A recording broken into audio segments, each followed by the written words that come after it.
Comment résoudre une équation du premier degré à une inconnue? Tout d'abord, qu'est-ce qu'une équation? Une équation est une égalité vérifiée que pour certaines valeurs de la variable qu'on appelle inconnue. Cette inconnue est représentée par n'importe quelle lettre de l'alphabet en minuscules. Voici deux exemples non résolus d'équations. 5 plus x égale 8 et 2p plus 1 égale 9. Alors maintenant, comment résout-on une équation? Reprenons notre premier exemple, 5 plus x égale 8. Représentons l'équation avec une balance. 8 est plus grand que 5, donc la balance penche vers la droite. Notre calcul est 5 plus x égale 8. Autrement dit, combien faut-il ajouter à 5 pour avoir 8? Il faut rajouter 3 billes pour avoir 8 billes de chaque côté. La solution de l'équation est donc x égale 3.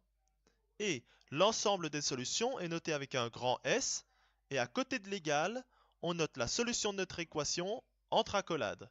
Reprenons notre deuxième exemple, 2p plus 1 égale 9. Représentons encore une fois l'équation avec une balance en représentant 2p en vert. Pour ne garder que ce qu'on ne connaît pas, nous allons enlever une bille dans le compartiment de gauche. Si nous enlevons une bille à gauche, pour garder l'équilibre de la balance, nous devons enlever une bille à droite. Réécrivons maintenant l'égalité. Il nous reste 2p à gauche, qui est représenté par les bâtonnets, et 8 billes à droite.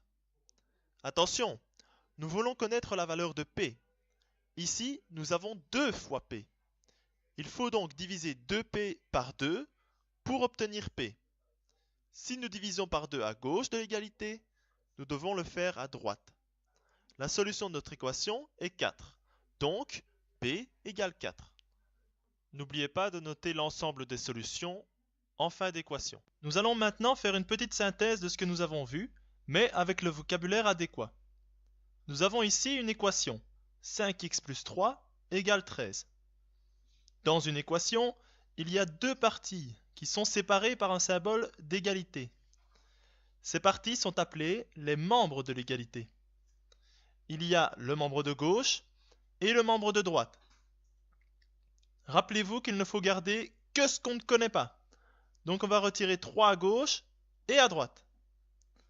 Avez-vous remarqué qu'en fait, le plus 3 dans le membre de gauche est devenu moins 3 dans le membre de droite? On dira que tout terme qui change de membre change de signe. Nous avons donc 5x égale 10. Nous ne voulons que x, donc on doit diviser par 5 les deux membres. Avez-vous remarqué qu'en passant dans le membre de droite, le facteur 5 devant le x a changé de place? Dans le membre de gauche, 5 multiplié x. Et en passant dans le membre de droite, 5 divise 10. Notre solution est donc x égale 2, sans oublier de noter l'ensemble des solutions. Nous allons terminer la vidéo par deux petites choses à retenir absolument. Première chose, tout terme qui change de membre change de signe. Deuxième chose, un nombre qui multiplie x dans un membre devient diviseur en passant dans l'autre membre. Et inversement, si un nombre divise x dans un membre, en passant dans l'autre membre, il va multiplier tout ce qui se trouve dans ce membre.